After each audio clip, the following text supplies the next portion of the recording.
여러분 축구 좋아하나요?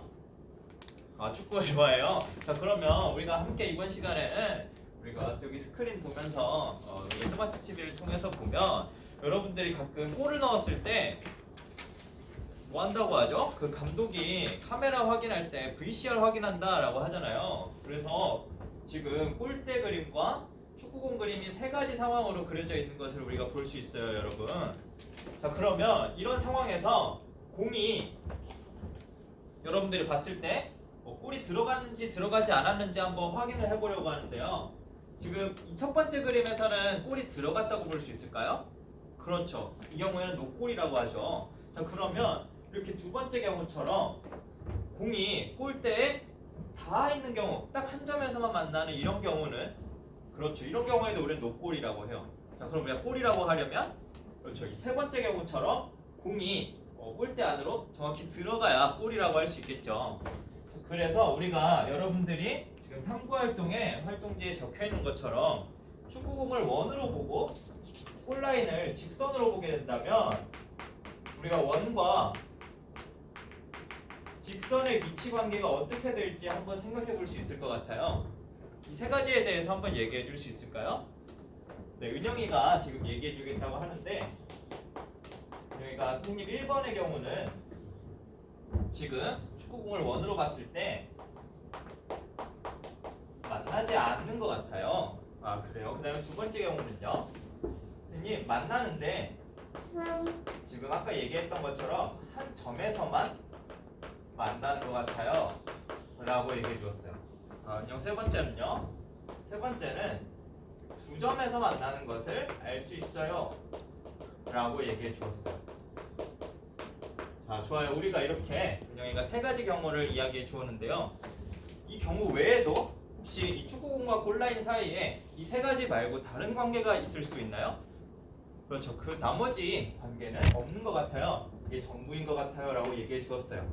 우리 이렇게 원과 직선의 위치 관계에 대해서 이번 시간에 배워볼 텐데 이런 뭔가 직선과 어떤 곡선, 원이랑 곡선의 관계 어디에서 많이 본 것 같지 않나요? 그렇죠. 이차 함수와 x축의 관계 또 직선의 관계를 우리가 생각할 때에도 다음처럼 세 가지 위치 관계가 있음을 알 수 있어요. 그리고 한 점에서 만난다는 경우에는 우리가 특별히 그렇죠. 접한다 라고 이야기해 주도록 합니다. 그래서 우리가 이번 시간에 함께 탐구해봤고 이어서 함께 여러분들이 배워본 내용을 가지고 문제를 해결해보는 시간을 가져보려고 해요. 그래서 우리가 두 번째로는 문제를 해결하는 시간을 가져보고자 합니다.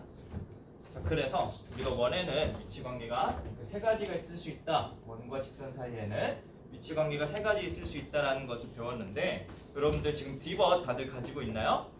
D벗 한번 들어서 선생님한테 보여줄까요? 네, 다 잘 가지고 있는 것 같아요. 그러면 우리가 한번 여러분들이 알지오메스 어플을 한번 실행해 봅시다. 네, 그래서 알지오메스 어플을 실행해 보면 여러분들이 먼저 원을 가지고 원의 방정식을 하나 입력해 볼 텐데 다음과 같은 원을 한번 입력해 볼까요? 자, 그러면 반지름이 몇인 원이 나오죠? 그렇죠. 루트 2인 원이 나올 거예요. 자, 그래서 이것을 가지고 여러분들이 직선은 우리가 잘 그릴 수 있으니까 1번, 2번, 3번 문제 보이죠? 자, 그래서 여러분들이 직접 이 그래프를 그려보고 직선 세 가지를 그려보고 원과 직선의 위치 관계에 대해서 생각해 볼 시간 선생님이 10분 정도 주도록 하겠습니다. 그래서 우리가 한번 D벗을 이용해서 위치 관계에 대답해보고 발표해 보도록 할게요. 지금부터 시작.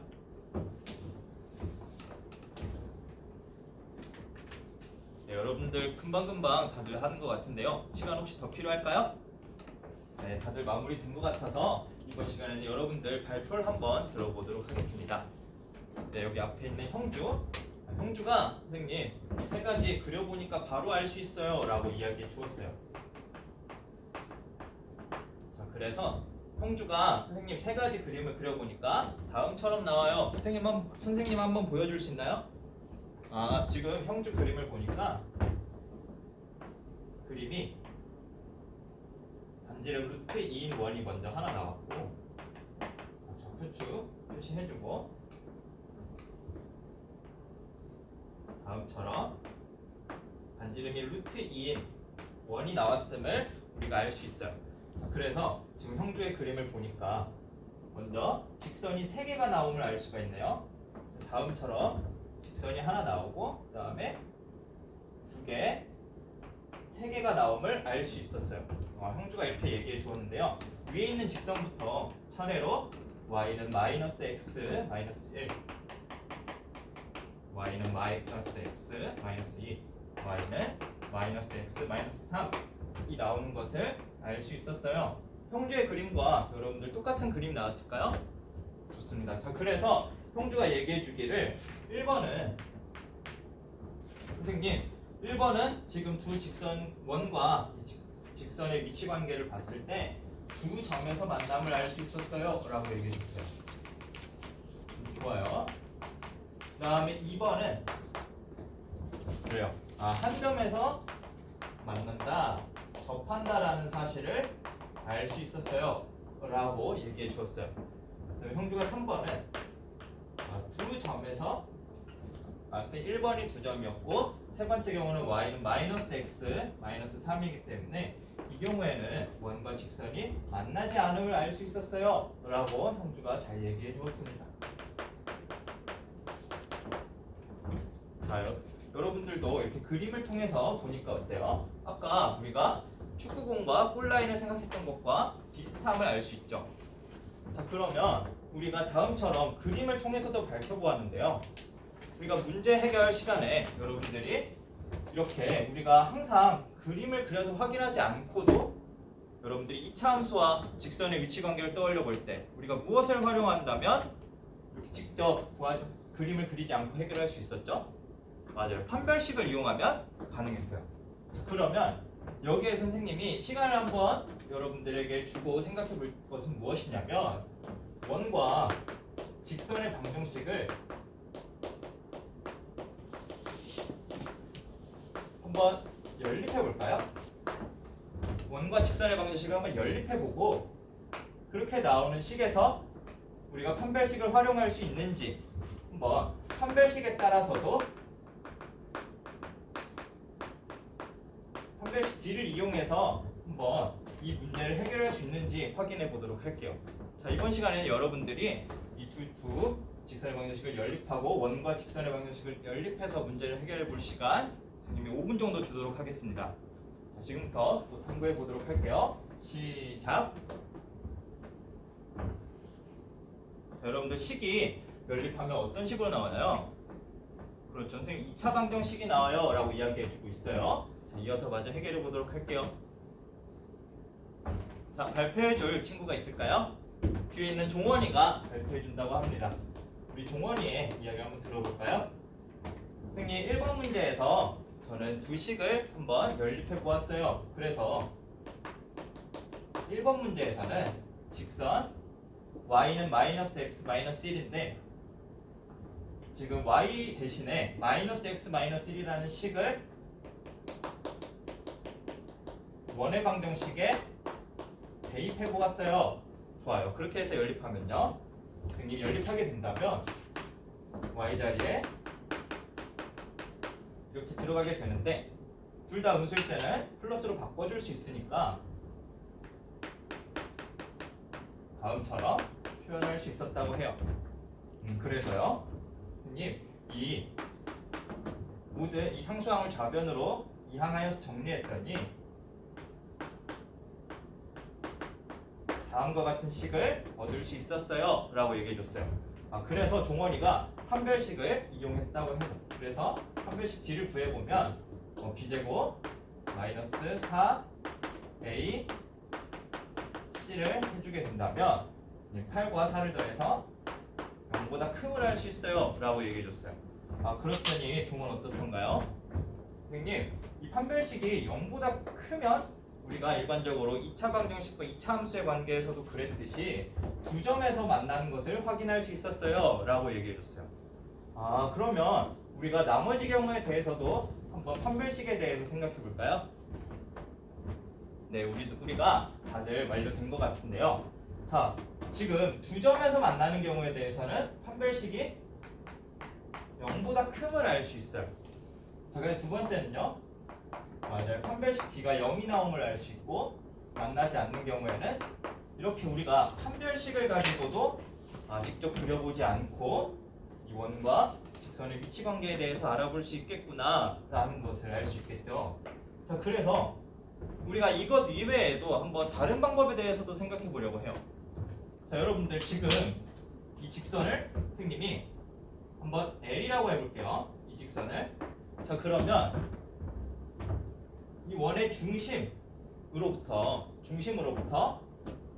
이 직선까지의 거리는 그렇죠. 최단 거리를 생각하는 거죠. 그래서 수선의 발을 그어서 이 길이를 가지고 우리가 D라고 하게 된다면 여러분들이 마찬가지로 우리가 이 직선을 L1, 아래 있는 직선 L2라고 했을 때에도 길이를 D1, D2로 정할 수 있겠죠. 자, 그래서 우리가 이번에는 어떤 활동을 해볼 거냐면 자, 선생님이 이거 첫 번째로 물어본 질문은 여러분들이 잘 해결해 주었고 자, 이번에는 원의 중심과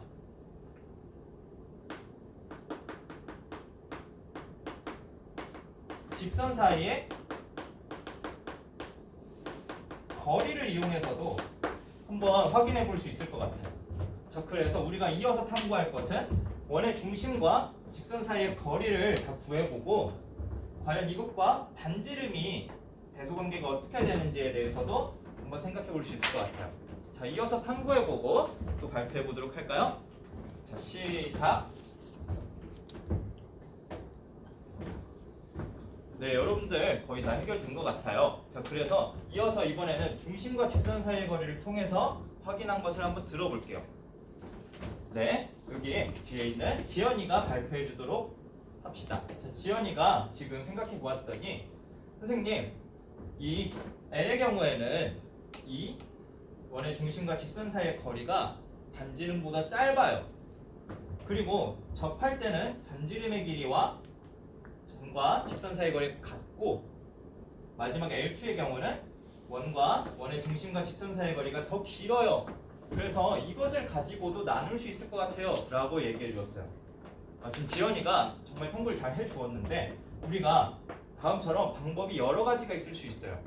이렇게 그림을 통해서도 확인할 수 있고 판별식을 이용해 보았고 자, 우리가 점과 직선 사이의 거리를 이용해서 마지막으로 이제 원과 지금 지연이가 얘기해 준 내용을 바탕으로 원과 직선 사이의 위치 관계를 정리해 볼 수 있겠어요.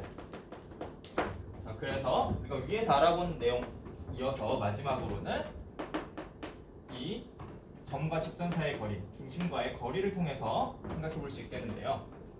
다음처럼 될 때에는 두 점에서 만남을 알 수 있어요.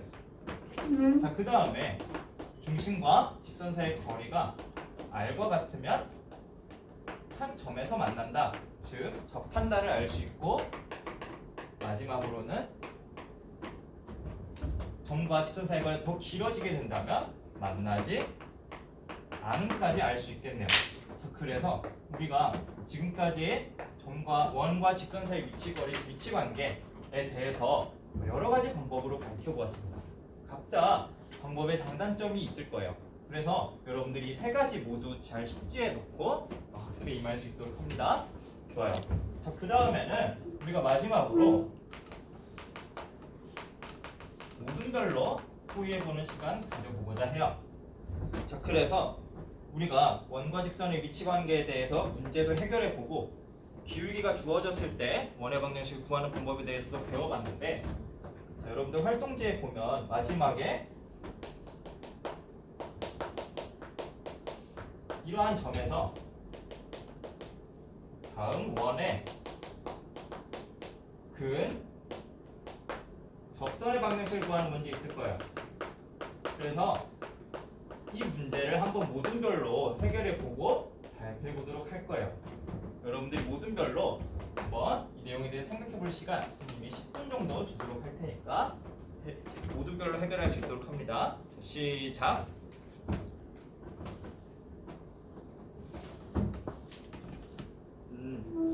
다들 지금 우리가 배운 내용을 이용해서 잘 해결해주고 있는 것 같아요.